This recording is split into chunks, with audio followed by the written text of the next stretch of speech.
উচ্চ মাধ্যমিক রাষ্ট্রবিজ্ঞান, দ্বাদশ শ্রেণী, চতুর্থ সেমিস্টার, পঞ্চম অধ্যায়, সমকালীন সামাজিক আন্দোলনসমূহ। আজকের বিষয় নর্মদা বাঁচাও আন্দোলনের প্রভাব ও গুরুত্ব। প্রশ্ন: নর্মদা বাঁচাও আন্দোলনের ফলাফল অথবা সাফল্য অথবা গুরুত্ব ও প্রভাবগুলি আলোচনা করো। উত্তর: ভূমিকা। নর্মদা বাঁচাও আন্দোলন হল 1985 সালে মূলত ভারতের মধ্যপ্রদেশ, মহারাষ্ট্র ও গুজরাটে পরিব্যাপ্ত নর্মদা নদীর ওপর নির্মিত বড় বড় বাঁধ প্রকল্পগুলির, যার অপর নাম নর্মদা ভ্যালি ডেভেলপমেন্ট প্রজেক্ট, বিশেষত গুজরাটের সর্দার সরোবর প্রকল্প ও মধ্যপ্রদেশের নর্মদা সাগর বাঁধের ফলে উপত্যকা অঞ্চলে সৃষ্ট ব্যাপক বাস্তুচ্যুতি, জোরপূর্বক আদিবাসী জনগোষ্ঠীর উচ্ছেদ, পরিবেশগত অবক্ষয় ও পুনর্বাসনের অপর্যাপ্ততার বিরুদ্ধে একটি সামাজিক ও পরিবেশবাদী অহিংস গণ আন্দোলন। অর্থাৎ এই ভূমিকার মাধ্যমে আমরা নর্মদা আন্দোলন কী সেটা সম্পর্কে একটা সম্যক ধারণা দিতে পারি। 1980-র দশকে, বিশেষত 1985 সালে শুরু হয়েছিল এই আন্দোলন। এই আন্দোলন হয়েছিল মূলত ভারতের মধ্যপ্রদেশ, মহারাষ্ট্র ও গুজরাটে যেই সমস্ত অঞ্চল দিয়ে নর্মদা নদী প্রবাহিত হয়েছে সেই সমস্ত অঞ্চলগুলিতেই এই আন্দোলন পরিব্যাপ্ত ছিল। এই আন্দোলনটা হয়েছিল নর্মদা ভ্যালি ডেভেলপমেন্ট প্রজেক্টের বিরুদ্ধে, অর্থাৎ নর্মদা নদীর ওপর নির্মিত বড় বড় বাঁধ নিয়ে যে প্রকল্পগুলো করার প্রচেষ্টা চলছিল সেগুলোর বিরুদ্ধে। বিশেষত এই প্রকল্পের মেন দুটো বড় বাঁধ, এক হলো গুজরাটের সর্দার সরোবর বাঁধ আর দ্বিতীয় নর্মদা সাগর বাঁধ মধ্যপ্রদেশের। এই দুটো বাঁধের বিরুদ্ধেই মূলত এই বিরোধিতাটা সংঘটিত হয়েছিল। এই বিরোধিতাটার কারণ ছিল এই ধরনের বড় অবকাঠামোযুক্ত বড় বাঁধগুলো নদীর ওপর নির্মাণের ফলে উপত্যকা অঞ্চলের মানুষগুলোর বাস্তুচ্যুতি ঘটছে, জোরপূর্বক আদিবাসী জনগোষ্ঠীকে উচ্ছেদ করা হচ্ছে, এইভাবে তাদের জীবনধারা, ঐতিহ্য ও সংস্কৃতি থেকে তাদের বঞ্চিত করা হচ্ছে। তৃতীয়ত, পরিবেশ ও বাস্তুতন্ত্রের চরম অবক্ষয় ঘটছে। এবং চতুর্থত, পুনর্বাসন যে এদের দেওয়া হবে বলা হয়েছিল সরকারের তরফ থেকে, যে প্রতিশ্রুতি দেওয়া হয়েছিল সেই অনুসারে পুনর্বাসনের ব্যবস্থা করা হয়নি। এখানে পুনর্বাসনের পরিমাণ এবং মান, অর্থাৎ কোয়ালিটি এবং কোয়ান্টিটি দুটোর কথাই বলা হয়েছে। যেমন যত লোককে পুনর্বাসন দেওয়ার কথা হয়েছিল তত লোককে পুনর্বাসন দেওয়া হয়নি, আর ঠিক তেমনই যাদের পুনর্বাসন দেওয়ার কথা হয়েছিল তাদেরও সঠিক জায়গায় একই রকম জীবনযাপন তারা করতে পারে এই রকম জায়গায় পুনর্বাসন দেওয়া হয়নি। এর বিরুদ্ধে ছিল এই আন্দোলন। এটি ছিল একটি সামাজিক আন্দোলন, অর্থাৎ এই আন্দোলনে সরাসরি ক্ষতিগ্রস্ত লোকগুলো ছাড়াও বহু মানবাধিকার কর্মী, পরিবেশ কর্মী এবং বুদ্ধিজীবীরা অংশগ্রহণ করেছিলেন। এটি ছিল পরিবেশবাদী আন্দোলন, যেহেতু পরিবেশগত ও বাস্তুতন্ত্রগত ঐতিহ্য রক্ষার জন্য এই আন্দোলন করা হয়েছিল। এটি ছিল সম্পূর্ণ অহিংস পদ্ধতিতে পরিচালিত একটি আন্দোলন এবং জনগণ স্বতঃস্ফূর্তভাবে এই আন্দোলনে অংশগ্রহণ করেছিলেন। এই হলো নর্মদা বাঁচাও আন্দোলনের মোটামুটি একটা পরিচয়। এবার আসছি মেন প্রশ্নে। প্রশ্নটা ছিল নর্মদা বাঁচাও আন্দোলনের ফলাফল, সাফল্য বা গুরুত্ব বা প্রভাবগুলো নিয়ে আলোচনা করো। যে কোনো আন্দোলন বা যে কোনো প্রশ্নেরই যখন কোনো সাফল্য বা বৈশিষ্ট্য সম্পর্কে আলোচনা করতে বলার কথা হবে তখন প্রথমেই সেই আন্দোলনটা কী তার সম্পর্কে ভূমিকায় লিখে নিতে হবে, ঠিক যেমন এতক্ষণ বললাম। এবার আসছে ফলাফল, সাফল্য, গুরুত্ব বা প্রভাব। প্রথমেই এই হেডিংটার মানে আগে আমি বুঝিয়ে দিচ্ছি। যে প্রশ্নটা আসবে সেই ওয়াইজ হেডিংটা করবে। যদি ফলাফল আসে ফলাফল, সাফল্য আসলে সাফল্য, গুরুত্ব আসলে গুরুত্ব এবং প্রভাব আসলে প্রভাব। আর এই চারটের মধ্যে ডিফারেন্স হলো, যদি আমরা নর্মদা বাঁচাও প্রকল্পের দিকে তাকাই বা যদি আমরা নর্মদা বাঁচাও প্রকল্পের পর্যালোচনা করি তাহলে আমরা বুঝতে পারবো যে এই প্রকল্প পুরোপুরি সফল হয়নি। খুব স্পষ্ট কথায় পুরোপুরি সফল হয়নি। কারণ তাদের মেন উদ্দেশ্য ছিল, যেটা আমরা আগেই আলোচনা করলাম, গুজরাটের সর্দার সরোবর বাঁধ এবং মধ্যপ্রদেশের নর্মদা সাগর বাঁধটাকে বাধা দেওয়া, তাছাড়াও বড় বড় বাঁধগুলোর মধ্যে চেঞ্জেস আনা। গুজরাটের সর্দার সরোবর বাঁধ যতটা উচ্চতায় নির্মিত হওয়ার কথা ছিল, আলটিমেটলি ততটা উচ্চতাতেই নির্মিত হয়েছে। তাই সেদিক থেকেও 100% সফল এরকম বলা যায় না। দ্বিতীয়ত, পুনর্বাসনও যা বলা হচ্ছিল ততটা দেওয়া হয়নি, বা সেই কোয়ালিটির পুনর্বাসন দেওয়া হয়নি। তাই সেদিক থেকেও পুরোপুরি সফল এটা বলা যায় না। তাই ফলাফল বলতে একটা মিশ্রিত ফলাফলের কথা উঠে আসে। এক হলো, কিছু এত বড় একটা আন্দোলন হয়েছে, বিশ্বকে নাড়া দিয়েছে, কিছু তো তার সুফল হয়েছে, অবশ্যই হয়েছে।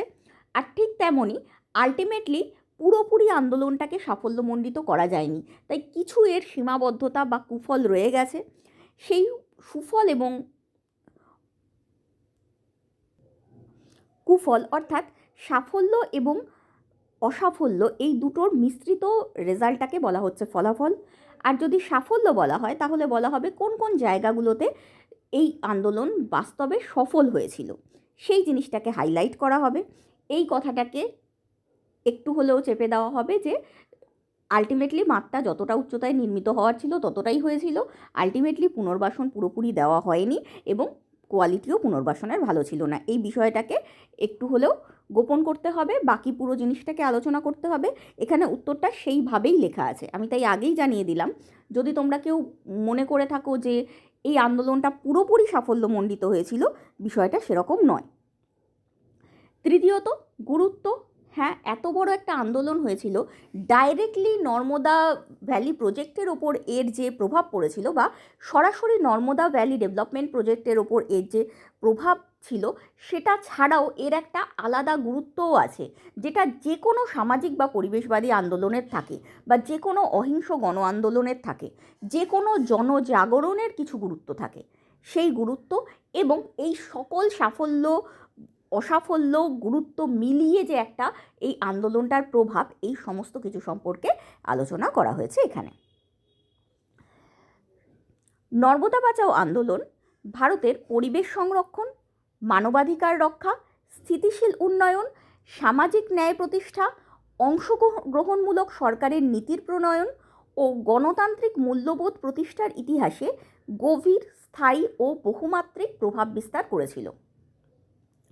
ফার্স্ট, কী কী জিনিস নিয়ে এই আন্দোলনটা হয়েছে, বা কী কী বিষয়ের বিরুদ্ধে এই আন্দোলনটা হয়েছিল? পরিবেশ এবং বাস্তুতন্ত্র বিনষ্ট হচ্ছে, তার বিরুদ্ধে আন্দোলন হয়েছিল। তাই পরিবেশ সংরক্ষণের ক্ষেত্রে এই আন্দোলনের ভূমিকা গুরুত্বপূর্ণ। এছাড়াও ওই উপত্যকা অঞ্চলের মানুষরা বাস্তুচ্যুত হচ্ছে, ঐতিহ্য সংস্কৃতি থেকে বিচ্ছিন্ন হচ্ছে, তার বিরুদ্ধেও এই আন্দোলনটা ছিল। সেই জাতীয় মানবাধিকার রক্ষার ক্ষেত্রেও এই আন্দোলন গুরুত্বপূর্ণ প্রভাব বিস্তার করেছে। স্থিতিশীল উন্নয়ন, যেটা সমাজের সব স্তরের মানুষের দীর্ঘমেয়াদী উন্নয়ন হিসেবে পরিচিত, সেই ধরনের স্থিতিশীল উন্নয়নের প্রতিরূপ এই আন্দোলন সকলের সামনে তুলে ধরেছে, যে কীরকম হওয়া উচিত অ্যাকচুয়ালি উন্নয়ন, আর যেটা হচ্ছে সেটার মধ্যে দোষগুলো কোথায় সেগুলোকে তুলে ধরেছে।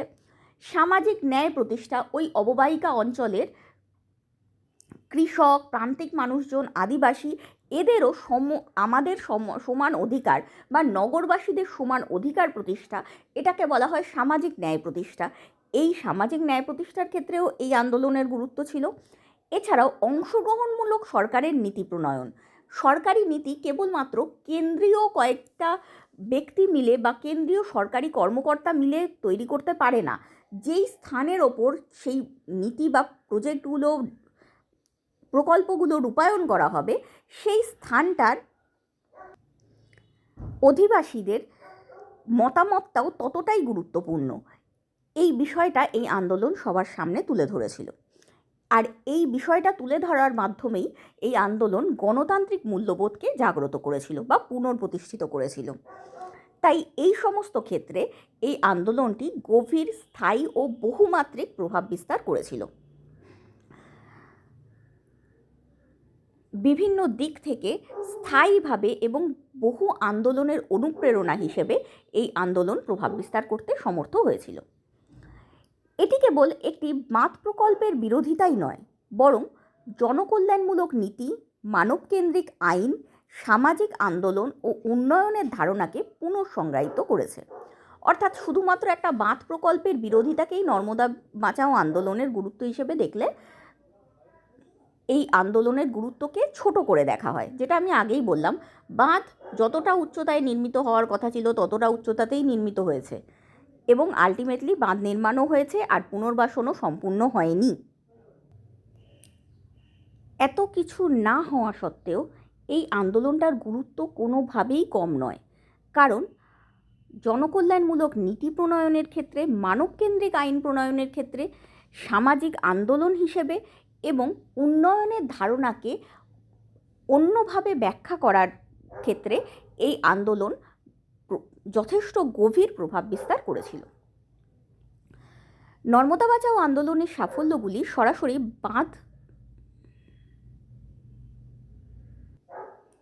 বাঁধ নির্মাণ বন্ধ করার ক্ষেত্রে সীমিত হলেও এর সাফল্যগুলি মূলত প্রতীকী, নীতিগত ও প্রক্রিয়াগত স্তরে দেখা যায়। অর্থাৎ এই আন্দোলনের সফলতা এই আন্দোলনের দাবিগুলো পূরণের ক্ষেত্রে অতটা স্পষ্ট নয়। কিছুটা হলেও দাবি পূরণ হয়েছিল, পুরোপুরি হয়নি। কিন্তু তা সত্ত্বেও এই আন্দোলনের সমরূপ অন্য আন্দোলন গড়ে তোলার প্রতীক রূপে বা এই আন্দোলন যে নীতি প্রতিষ্ঠিত করতে চেয়েছিল, জনজাগরণ ঘটাতে চেয়েছিল, সেই জনজাগরণের পথপ্রদর্শক হিসেবে এবং এই আন্দোলন বা এই নর্মদা ভ্যালি ডেভেলপমেন্ট প্রজেক্ট যে প্রক্রিয়ায় চলছিল সেই প্রক্রিয়াকে সংশোধন করতে এই আন্দোলনের প্রভাব গুরুত্বপূর্ণ। এবার আসছি প্রত্যক্ষ ফলাফল। এই পুরো আন্দোলনের ফলাফলগুলিকে দুটি ভাগে আমি ভাগ করে আলোচনা করেছি। এক হচ্ছে প্রত্যক্ষ ফলাফল, যেই ফলাফলগুলো আমরা দেখতে পারবো। শুধুমাত্র এই প্রজেক্টের ক্ষেত্রে নয়, অন্যান্য কোনো প্রজেক্টেও যদি আমরা তার প্রভাব দেখতে পারি, অর্থাৎ সরকারি নীতি বা আইনের ক্ষেত্রে যদি কোনো পরিবর্তন দেখতে পারি, সেইগুলোকে একভাবে আলোচনা করেছি। আর আরেকটা হলো পরোক্ষ প্রভাব, যেটা হলো মনস্তাত্ত্বিক প্রভাব, যে এই আন্দোলন মানুষের মনে কী ধরনের প্রভাব ফেলেছিল বা কী ধরনের জনজাগরণ ঘটিয়েছিল। এই দুটোকে আলাদাভাবে আলোচনা করছি। ফার্স্ট হলো প্রত্যক্ষ ফলাফল। বৃহৎ প্রকল্প সম্পর্কিত সরকারি ও আন্তর্জাতিক স্তরের মূল্যায়ন পদ্ধতি, নীতি ও আইনে পরিবর্তন।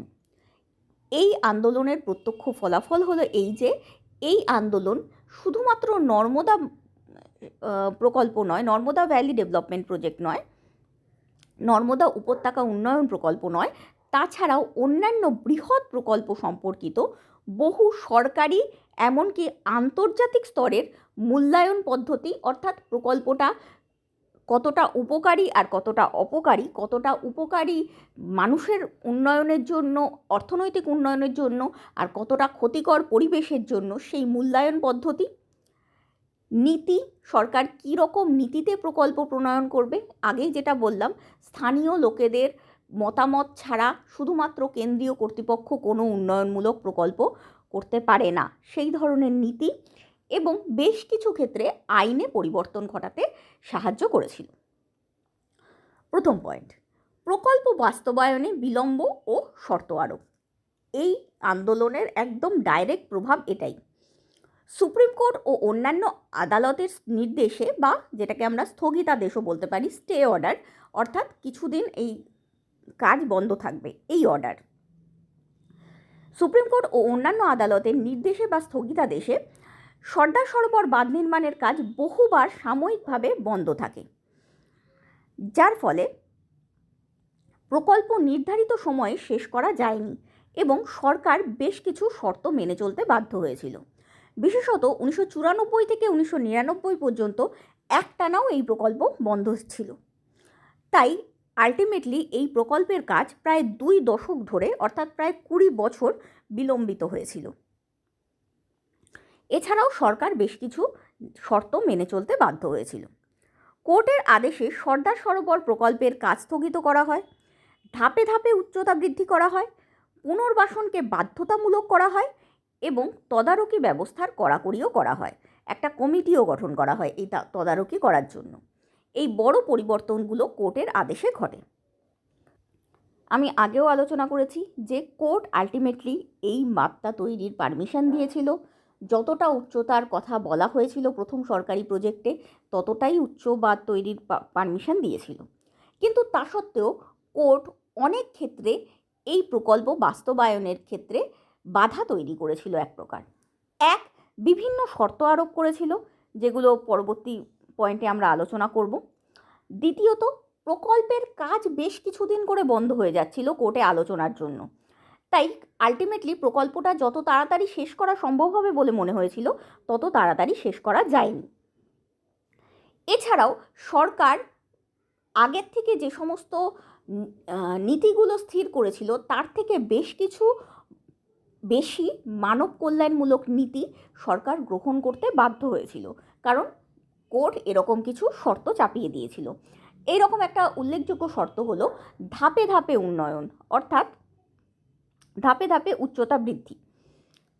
অর্থাৎ বাঁধ তৈরির একটা ধাপ কমপ্লিট হবে, আর সেই ধাপের জন্য যত লোক ক্ষতিগ্রস্ত হয়েছে তাদের আগে পুনর্বাসন দেওয়া হবে, তারপর আবার দ্বিতীয় ধাপের কাজ শুরু হবে। এইভাবে পুনর্বাসন আগে দিয়ে পরে উন্নয়নের কাজ করাকে প্রাধান্য দেওয়ার নীতি কোর্ট স্থাপিত করেছিল।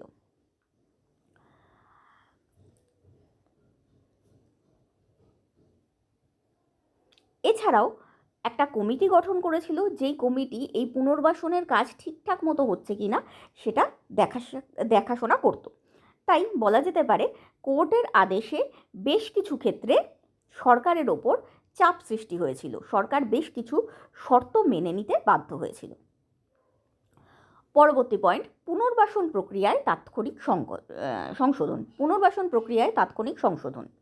আমরা জানি এই আন্দোলনের মূল কারণ ছিল পুনর্বাসন সঠিকভাবে দেওয়া বা যথার্থ পুনর্বাসনের ব্যবস্থা করা। আন্দোলনের চাপে সরকার পুনর্বাসন নীতি পুনর্বিবেচনা, পর্যালোচনা ও সংশোধন করতে বাধ্য হয়। এই আন্দোলনের চাপে পড়ে সরকার আগের থেকে যে পুনর্বাসনের নীতি তৈরি করেছিল বা নিয়ম তৈরি করেছিল সেগুলোকে আবার ভেবেচিন্তে দেখতে, অর্থাৎ সেগুলোর মধ্যে আরও ইমপ্রুভ করতে, সেগুলোকে আরও মানব কল্যাণমূলক করে তুলতে এবং সেই নীতিগুলো আরও আলোচনা বা সংশোধন করতে বাধ্য হয়েছিল। আন্দোলনের আইনি রায় ও চাপের ফলে, অর্থাৎ জনগণের চাপ, সোশ্যাল মিডিয়া বলতে এখানে ফেসবুক না, মানে বলছি যে নিউজ মিডিয়া, সামাজিক বিভিন্ন লেখালেখি, এইগুলোর চাপে এবং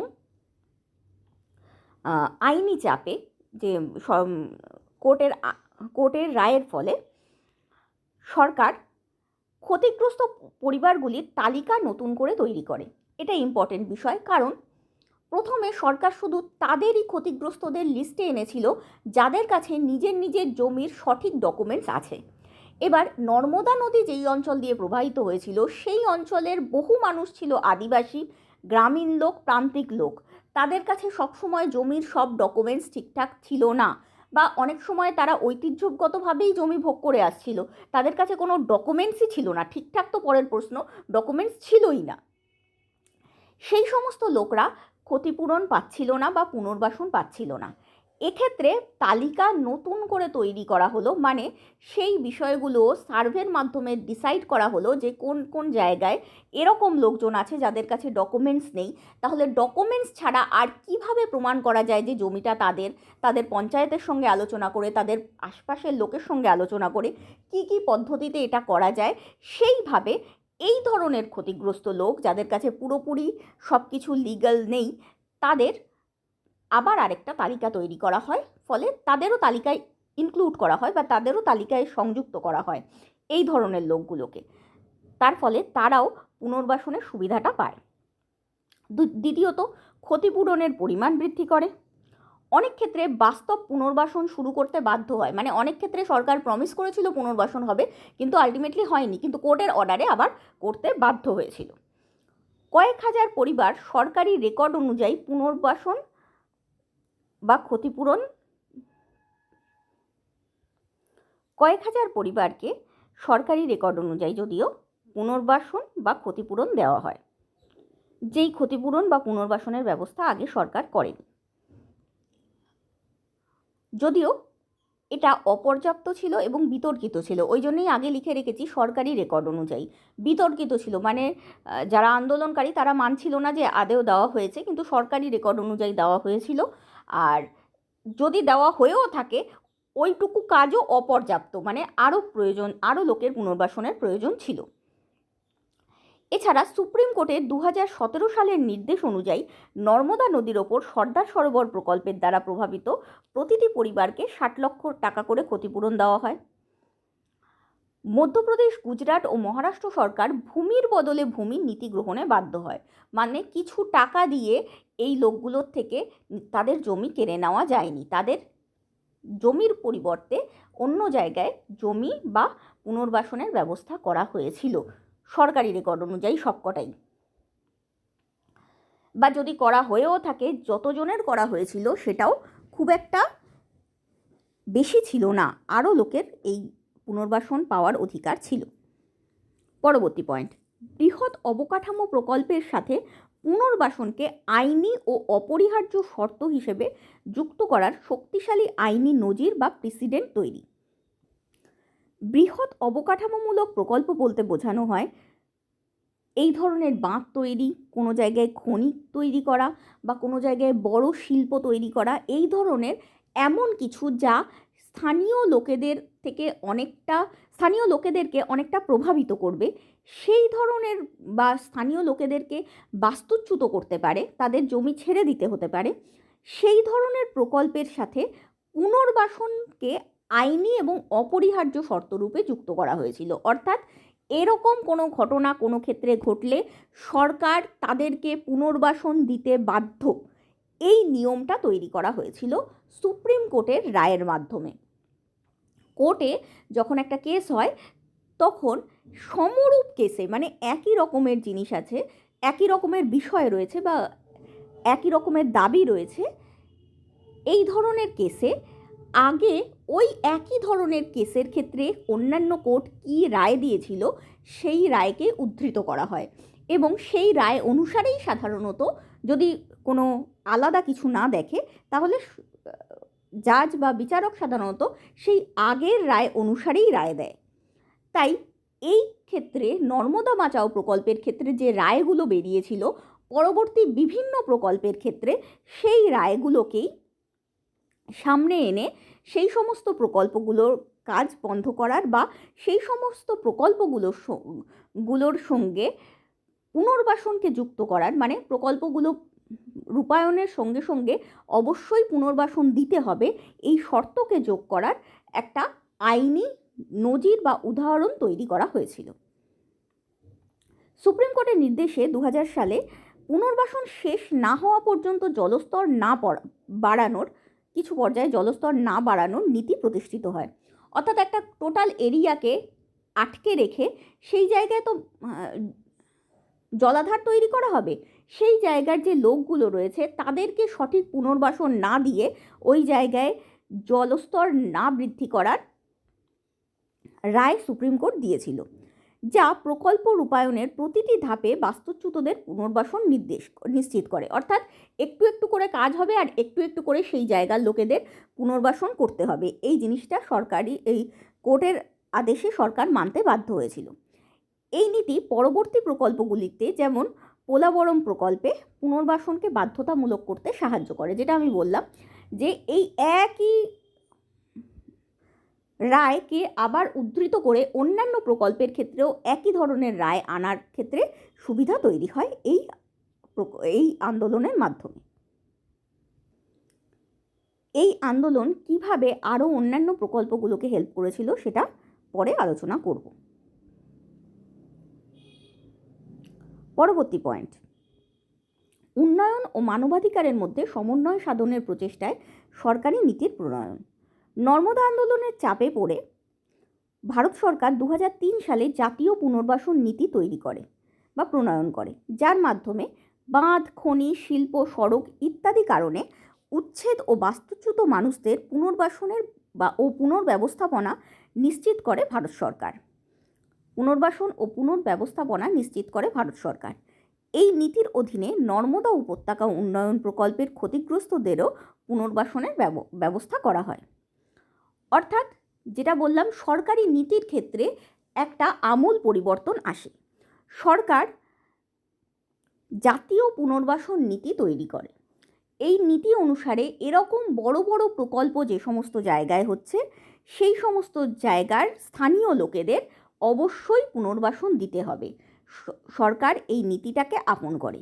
এর ফলে উন্নয়ন আর মানবাধিকার, অর্থাৎ বৃহৎ অবকাঠামো ভিত্তিক উন্নয়ন এবং স্থানীয় লোকের অধিকারের মধ্যে একটা সমন্বয় সাধনের চেষ্টা করা হয়। গণতন্ত্র এইভাবে সমন্বয় সাধন করেই চলে। কাজেই এটা একটা উল্লেখযোগ্য গণতান্ত্রিক পদক্ষেপ। পরবর্তী পয়েন্ট, আন্তর্জাতিক নীতিমালার সংশোধন। ব্যাপক গণবিক্ষোভের ফলে বিশ্ব ব্যাংক 1992 সালে প্রকল্পটির পর্যালোচনা করার জন্য ব্র্যাডফোর্ড মোর্স কমিশন নামক স্বাধীন পুনর্নিরীক্ষণ কমিশন নিয়োগ করে এবং সেই কমিশনের প্রতিবেদনের ভিত্তিতে 1993 সালে সর্দার সরোবর প্রকল্প থেকে অর্থ বা ঋণ প্রত্যাহার করে নেয়, যা আন্তর্জাতিক অর্থসংস্থানকারী সংস্থাগুলির ওপর জনগণের চাপের শক্তির একটি বিরল উদাহরণ। এর ফলে বিশ্বব্যাংক তার বৃহৎ প্রকল্পগুলির জন্য কঠোর সামাজিক ও পরিবেশগত নীতিমালা গ্রহণ করে।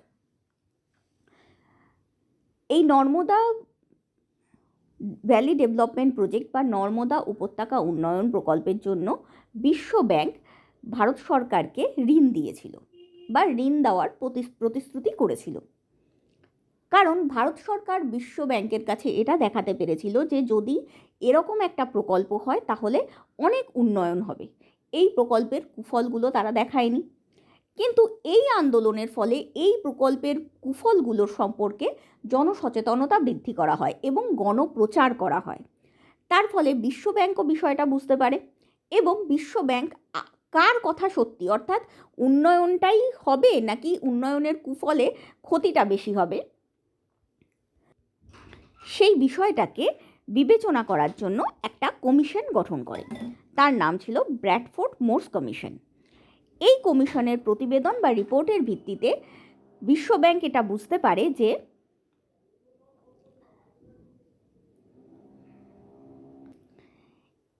যদি এই প্রকল্প বাস্তবে রূপায়িত হয় তাহলে লাভের থেকে বেশি ক্ষতিই হবে জনসাধারণের। তাই বিশ্ব ব্যাংক স্থির করে বিশ্ব ব্যাংক ভারতকে ঋণ দেবে না।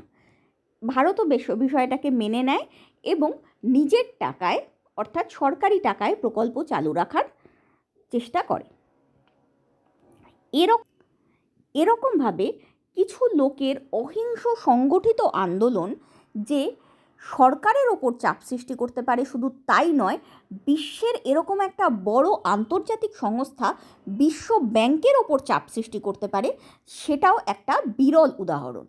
আর তাছাড়াও এরপর থেকে বিশ্ব ব্যাংক এই ধরনের কোনো প্রকল্প হলে আগেই তার সামাজিক এবং পরিবেশগত কী কী কুফল আছে সেগুলো যাচাই করে নেওয়ার জন্য সামাজিক পরিবেশগত নীতিমালা গ্রহণ করে। অর্থাৎ যদি বিশ্ব ব্যাংকের সেই নীতিমালার সঙ্গে ওই প্রজেক্ট বা ওই প্রকল্পের কাজগুলোর মিল না হয় বা সেই নীতি অনুসারে না হয় ওই কাজগুলো, তাহলে বিশ্ব ব্যাংক সেই সমস্ত অবকাঠামোমূলক প্রকল্পগুলোর জন্য ঋণ দেবে না। এই নীতি বিশ্ব ব্যাংক স্থির করে। পরবর্তী পয়েন্ট, সরকারের সিদ্ধান্তের পুনর্বিবেচনা। আন্দোলনের চাপে ভারত সরকার 5 জন সদস্যকে নিয়ে একটি রিভিউ প্যানেল গঠন করে। এর ফলে 1997 সালে সরকার এই প্রকল্পের কাজ 3 বছরের জন্য বন্ধ রাখার নির্দেশ প্রদান করে। এছাড়া সরকার এই মর্মে আশ্বাস প্রদান করে যে নর্মদা নদীর ওপর বড় বাঁধ নির্মাণের প্রতিটি প্রস্তাব পুনর্বিবেচনা করা হবে। অর্থাৎ শুধু আন্তর্জাতিক স্তরেই রিভিউ করা হয় তা নয়, আদেও আন্দোলনকারীদের কথাটা সত্যি কিনা বা আদেও এই প্রকল্পের ফলে লাভ বেশি হবে না ক্ষতি বেশি হবে সেটা যাচাই করে দেখার জন্য সরকারও রিভিউ প্যানেল তৈরি করে এবং সরকার প্রতিশ্রুতি দেয় যে এই বাঁধ নির্মাণের প্রতিটি ধাপকে আবার বিবেচনা করা হবে যে কোন ধাপটা কম করলে মানুষের বেশি উপকার হয় বা কোন ধাপটা কিভাবে করলে মানুষের বেশি উপকার হয়, সেই বিষয়টাকে বিবেচনা করা হবে। পরবর্তী পয়েন্ট, আন্তর্জাতিক চাপ সৃষ্টি। সর্দার সরোবর বাঁধ ছাড়াও বা নর্মদা সাগর বাঁধ ছাড়াও মহেশ্বর বাঁধ নির্মাণ প্রকল্পে 1999 থেকে 2001 সালের মধ্যে তাদের আর্থিক বিনিয়োগ থেকে বিদেশি বিনিয়োগকারীরা সরে আসে। অর্থাৎ শুধু বিশ্ব ব্যাংক নয়, বিদেশের যে সমস্ত ইনভেস্টররা বা বিনিয়োগকারীরা এই প্রজেক্টে টাকা ঢালছিল তারাও এই প্রজেক্ট থেকে সরে আসে। সেটা মহেশ্বর বাঁধ নির্মাণের ক্ষেত্রে ঘটেছিল। আমি আগেও বলেছি, শুধুমাত্র ওই দুটো বাঁধই নয়, সর্দার সরোবর প্রকল্প আর নর্মদা সাগর প্রকল্প ছাড়াও আরও অনেক বাঁধ প্রকল্প ছিল। তার মধ্যে মহেশ্বর বাঁধ প্রকল্পও একটি প্রকল্প যার থেকে বিদেশি বিনিয়োগকারীরা সরে এসেছিল। পরবর্তী পয়েন্ট, পরিবেশ সচেতনতা বৃদ্ধি। পরিবেশগত মানদণ্ড আন্দোলন বা EIA অর্থাৎ পরিবেশগত প্রভাব মূল্যায়ন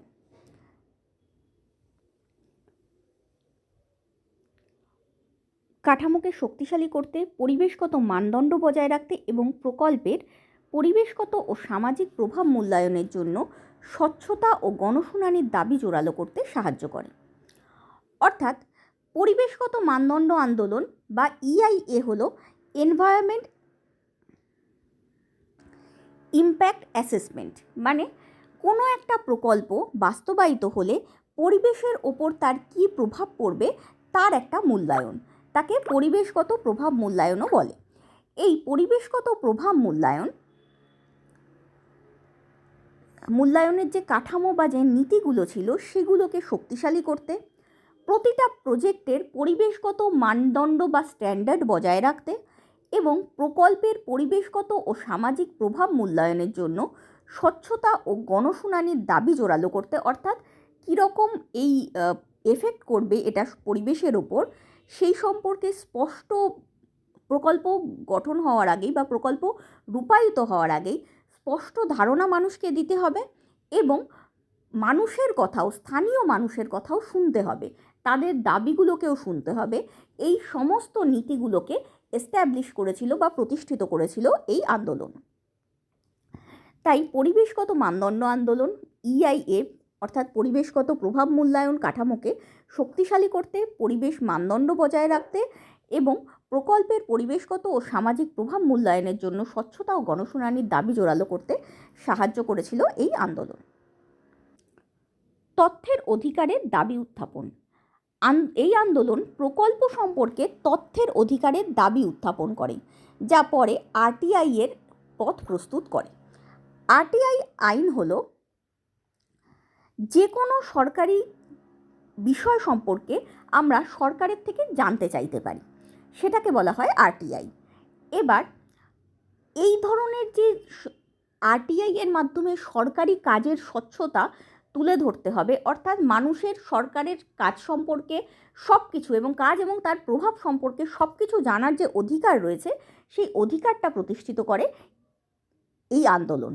এই আন্দোলনের পর থেকেই মানুষের এটা মনে হতে শুরু করে যে সরকারি প্রজেক্টগুলোর সম্পর্কে আমাদের সব জানা উচিত এবং সেটাই RTI আইনের ভিত্তি তৈরি করে। পরবর্তীকালে যদিও RTI এর জন্যও একটা সামাজিক আন্দোলন হয়েছিল, কিন্তু মূলত এই আন্দোলন থেকেই সেই ধারণাটা গড়ে ওঠে যে সরকার নিজের কাজের জন্য আমাদের জবাব দিতে বাধ্য বা সমস্ত কিছু আমাদের সামনে স্পষ্ট করতে বাধ্য।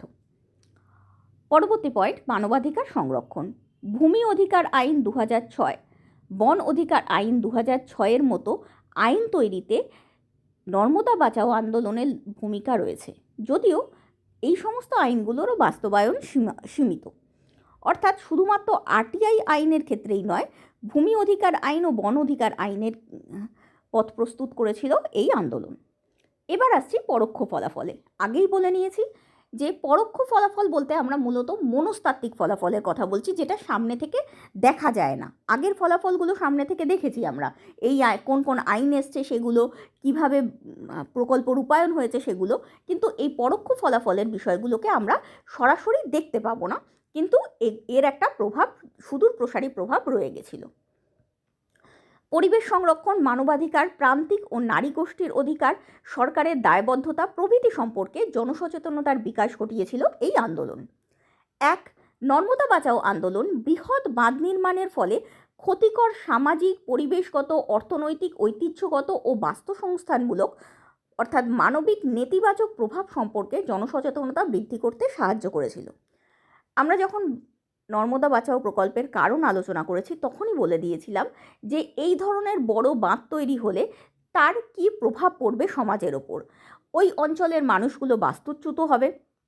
বাস্তুচ্যুত হয়ে যাওয়া মানে শুধু ভূমির থেকে আলাদা হয়ে যাওয়া না, নিজেদের দীর্ঘদিনের সংস্কৃতি, ঐতিহ্য তার থেকেও আলাদা হয়ে যাওয়া, এবং শুধু সংস্কৃতির থেকেই আলাদা হয়ে যাওয়া না, দীর্ঘদিন ধরে তারা যে পদ্ধতিতে জীবিকা অর্জন করছিল সেই অর্থনৈতিক সংসাধনের থেকেও তাদেরকে দূরে করে দেওয়া হচ্ছিল।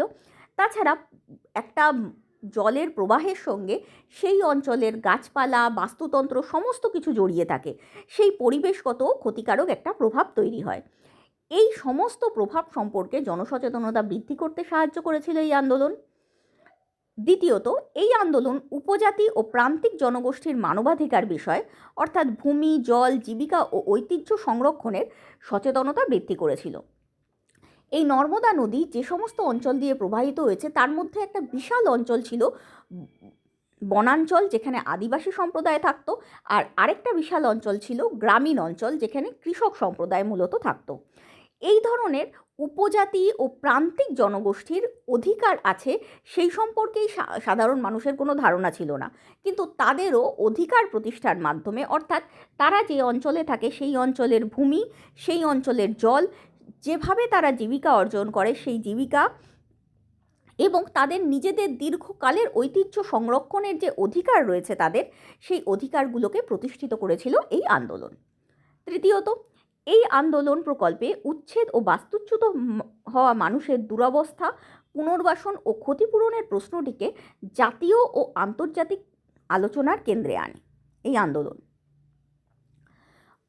এর আগে বড় বাঁধ প্রকল্পে মানুষের অধিকার প্রায় উপেক্ষিত ছিল, অর্থাৎ বড় বড় প্রজেক্টগুলোর ফলে যদি সাধারণ মানুষের ক্ষতি হয় সেটা আসলে উন্নয়ন নয়, এই বিষয়টাকে প্রতিষ্ঠিত করে এই আন্দোলন। এই আন্দোলন বাস্তুচ্যুত মানুষের দুরবস্থার কথা সবার সামনে তুলে ধরে, তাদের পুনর্বাসন এবং ক্ষতিপূরণের দাবিকে জোরালো করে। আর এটা শুধু জাতীয় পর্যায়েই করেছিল তা নয়, আন্তর্জাতিক ক্ষেত্রেও এই আন্দোলন সমালোচনার বিষয়বস্তু হয়েছিল, সমালোচনা বা আলোচনার বিষয়বস্তু হয়েছিল। তাই এই আন্দোলনের ফলেই এই ধরনের সমরূপ সমস্ত প্রকল্পগুলোর ক্ষেত্রেই মানুষের অধিকার প্রতিষ্ঠিত হয়। চতুর্থ পয়েন্ট, এই আন্দোলন প্রান্তিক উপজাতি জনগোষ্ঠীর অধিকার ও দাবির যৌক্তিকতা তুলে ধরে তাদের ক্ষমতায়নের পথ মসৃণ করেছিল, অর্থাৎ তাদেরকেও সমাজের অন্যান্য স্তরের মানুষদের সমকক্ষ গড়ে তুলতে সাহায্য করেছিল। এই আন্দোলন সরকারি নীতি ও কার্যক্রমের স্বচ্ছতা, সরকারের দায়বদ্ধতা, ক্ষতিগ্রস্ত গোষ্ঠীসমূহের বেঁচে থাকার অধিকার রক্ষার বিষয়টি সবার সামনে তুলে ধরেছিল। সরকারের অনিয়ন্ত্রিত একক সিদ্ধান্তে গৃহীত উন্নয়ন প্রকল্পগুলির পরিবর্তে স্থানীয় জনগোষ্ঠীর অংশগ্রহণমূলক উন্নয়ন নীতি গ্রহণের উপযোগিতা বুঝিয়েছিল এই আন্দোলন। অর্থাৎ যেটা আগেই বললাম, সরকার শুধুমাত্র নিজেদের কর্মকর্তাদের মাধ্যমেই এই প্রকল্প হবে সেটা স্থির করেছিল, স্থানীয় লোকেদের মতামত নেয়নি। তাছাড়া স্থানীয় লোকদের স্পষ্টভাবে জানায়ও নি যে কোথায় কী হবে এবং হলে পরে কী কী প্রভাব তাদের সইতে হতে পারে। এই দুটো সম্পর্কে জনগণকে সচেতন করেছিল এই আন্দোলন। এই আন্দোলন এই দাবি রেখেছিল যে সরকার জনগণের কাছে দায়বদ্ধ, জনগণকে জবাব দিতে দায়বদ্ধ। শুধু তাই নয়, সরকারি কাজ কিভাবে হচ্ছে সেটা স্পষ্টভাবে জানার অধিকার জনগণের আছে, এবং সরকারি কাজ, স্থানীয় এলাকায় কোনো সরকারি কাজ হলে সেই সরকারি কাজের জন্য স্থানীয় লোকেদের মতামত গ্রহণ করতে সরকার বাধ্য। এই নীতিগুলোকে প্রতিষ্ঠিত করেছিল এই আন্দোলন। ক্ষতিগ্রস্ত গোষ্ঠীসমূহের অধিকারগুলোকে সবার সামনে তুলে ধরেছিল। তাই সরকারের অনিয়ন্ত্রিত একক সিদ্ধান্তে গৃহীত উন্নয়ন প্রকল্পগুলির পরিবর্তে, অর্থাৎ সরকার নিজে নিজেই নিয়ন্ত্রণ ছাড়া, অন্যের মতামত ছাড়া যা উন্নয়নের প্রকল্প নিয়েছিল তার পরিবর্তে এই আন্দোলন স্থানীয় জনগোষ্ঠীর অংশগ্রহণমূলক উন্নয়ন নীতি গ্রহণের উপযোগিতা বুঝিয়েছিল।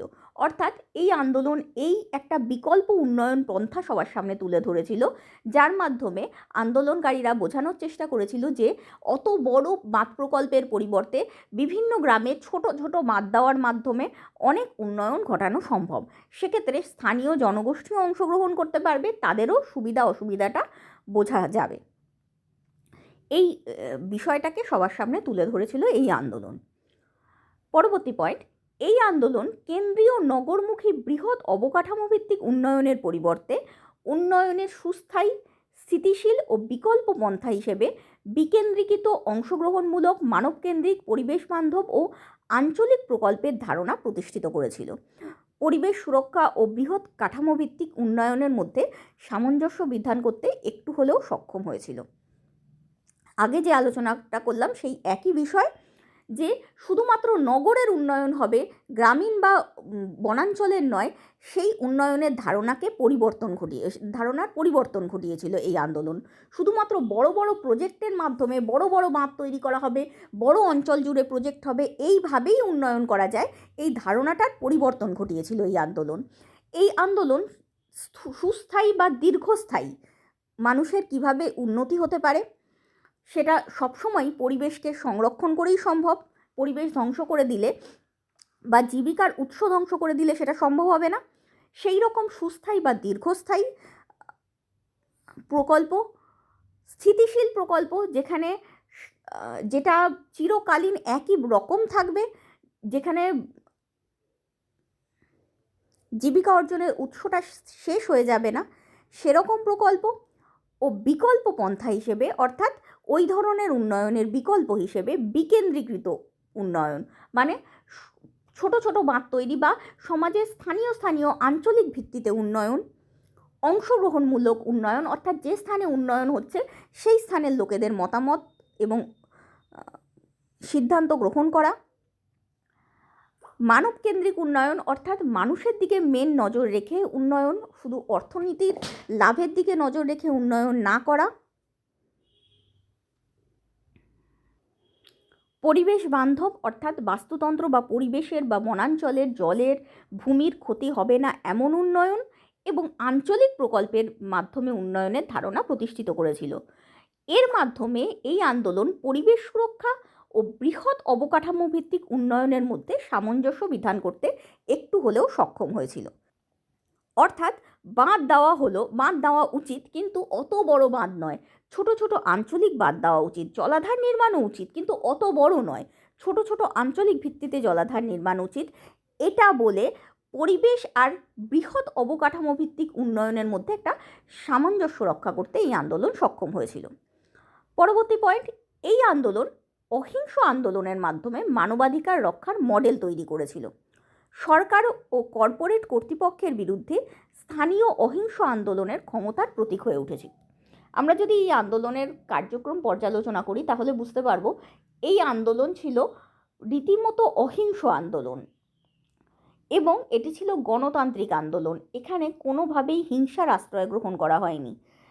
এই রকম একটা সাধারণ মানুষের তৈরি সাধারণ মানুষের সংগঠিত অহিংস আন্দোলনও যে সরকার, কর্পোরেট সংস্থা, এমনকি আন্তর্জাতিক সংস্থাগুলোকেও নাড়া দিতে পারে, সেই উদাহরণটা যে কোনো অহিংস আন্দোলনের অনুপ্রেরণা তৈরি করেছিল। পরবর্তী পয়েন্ট, নর্মদা বাঁচাও আন্দোলন ভবিষ্যৎ আন্দোলনের পথপ্রদর্শক রূপে অন্যান্য আন্দোলনের অনুপ্রেরণা জুগিয়েছিল, যেমন পোস্কো বিরোধী আন্দোলন, কোদানকুলাম বিক্ষোভ, তেহরি বাঁধ বিরোধী আন্দোলন, লোহান্দিকুন্ডা আন্দোলন, পোলাভরম প্রকল্প বিরোধী আন্দোলন, নর্মদা সোন গঙ্গা সংযোগ আন্দোলন প্রভৃতি বৃহৎ প্রকল্প বিরোধী আন্দোলনের প্রেরণা হিসেবে কাজ করেছিল। এগুলো সবসময় যে বাঁধ বিরোধী আন্দোলন তা নয়, অনেক ক্ষেত্রে নিউক্লিয়ার প্রজেক্ট তৈরির আন্দোলন, অনেক ক্ষেত্রে শিল্প তৈরির আন্দোলন, অনেক ক্ষেত্রে খনি তৈরির আন্দোলন, এই রকম যে কোনো বৃহৎ প্রজেক্টে, যে কোনো বৃহৎ অবকাঠামো ভিত্তিক প্রকল্পের বিরুদ্ধে যখনই মানুষ দাঁড়িয়েছে নিজেদের অধিকার রক্ষা করার জন্য, তখনই এই আন্দোলন বা নর্মদা বাঁচাও আন্দোলন পথপ্রদর্শক রূপে তাদের প্রেরণা জুগিয়েছিল। এই আন্দোলন, পরবর্তী পয়েন্ট, এই আন্দোলন উন্নয়ন বনাম মানবিকতা, রাষ্ট্র বনাম নাগরিক অধিকার, পরিবেশ সংরক্ষণ বনাম অর্থনৈতিক প্রবৃদ্ধির মধ্যেকার বিতর্ককে সকলের সামনে এনেছিল। নর্মদা বাঁচাও আন্দোলন, যেটা এই পয়েন্টটা আমি আগেও বুঝিয়ে দিয়েছি, তাই আর এক্সপ্লেন করলাম না, যে উন্নয়নটা করা অবশ্যই প্রয়োজন, কিন্তু সেই উন্নয়ন কখনোই যেন অমানবিক না হয়ে ওঠে। রাষ্ট্রের কথা অবশ্যই সবার শুনে চলা উচিত, কিন্তু রাষ্ট্রের মধ্যে থাকা নাগরিকদেরও অধিকার রয়েছে, নিজেদের ভূমি, জল, ঐতিহ্য সংরক্ষণের অধিকার রয়েছে। এছাড়াও পরিবেশ সংরক্ষণ করাও প্রয়োজন, ততটাই প্রয়োজন যতটা অর্থনৈতিক উন্নতি ঘটানো প্রয়োজন। এই বিষয়গুলোকে সকলের সামনে এনেছিল এই আন্দোলন। পরবর্তী পয়েন্ট, নর্মদা বাঁচাও আন্দোলনের অবদানের জন্য মেধা পাটকার ও বাবা আমতে 1991 সালে রাইট লাইভলিহুড অ্যাওয়ার্ড লাভ করেন। অর্থাৎ এই কাজটা যে ভালো হয়েছিল তার এটাই সূচক। উপসংহার, এই আন্দোলনটি আদিবাসী, কৃষক, শ্রমজীবী, নারী, পরিবেশবিদ, বুদ্ধিজীবী, মানবাধিকার কর্মী সহ বিভিন্ন শ্রেণীর মানুষকে একত্রিত করে গণতান্ত্রিক উপায়ে অহিংস প্রতিরোধের মাধ্যমে জনগণের অধিকার, স্বনির্ভরতা, সুস্থায়ী উন্নয়নের পক্ষে একটি সুদীর্ঘ সংগ্রাম চালিয়ে গেছে এবং অংশগ্রহণমূলক উন্নয়নের গুরুত্ব বুঝিয়েছে। তাই নীরজা গোপাল জয়াল তার ডেমোক্রেসি অ্যান্ড দ্য স্টেট গ্রন্থে বলেছেন যে বাঁধ প্রকল্প বিরোধী নর্মদা বাঁচাও আন্দোলনের মধ্যে গণতন্ত্রের একটি বিশেষ আবেদন লক্ষ্য করা যায়। এই আন্দোলনের মধ্যে দিয়ে জনগণের মধ্যে সচেতনতা প্রসারিত হয়। এই আন্দোলনের মধ্যে দিয়ে জনগণের মধ্যে সচেতনতা প্রসারিত হয়। সার্বিকভাবে নর্মদা বাঁচাও আন্দোলন ভারতের গণতান্ত্রিক ও সামাজিক ইতিহাসে একটি যুগান্তকারী অধ্যায়, যা ভবিষ্যৎ আন্দোলনকে দিশা দেখিয়েছে। অর্থাৎ এই আন্দোলনের গুরুত্ব শুধু এই বাঁধ বন্ধ করার মধ্যেই সীমাবদ্ধ নেই, বা এটা শুধুমাত্র বাঁধ বিরোধী আন্দোলনই নয়। সামাজিক, পরিবেশগত, অর্থনৈতিক, গণতান্ত্রিক, রাজনৈতিক একটা আন্দোলন, একটা স্বতঃস্ফূর্ত গণ আন্দোলন রূপে অন্যান্য সমরূপ আন্দোলনে অনুপ্রেরণা জুগিয়েছিল এই আন্দোলন। এটা হলো নর্মদা বাঁচাও আন্দোলনের প্রভাব, গুরুত্ব বা সাফল্য বা ফলাফল। উত্তরটা ভালো লাগলে অবশ্যই লাইক করো, শেয়ার করো বন্ধুদের সাথে, আর এরকম উত্তর জানতে ইচ্ছে হলে অবশ্যই কমেন্টের মাধ্যমে জানিও, আর চ্যানেলটাকে প্লিজ সাবস্ক্রাইব করো। Thank you.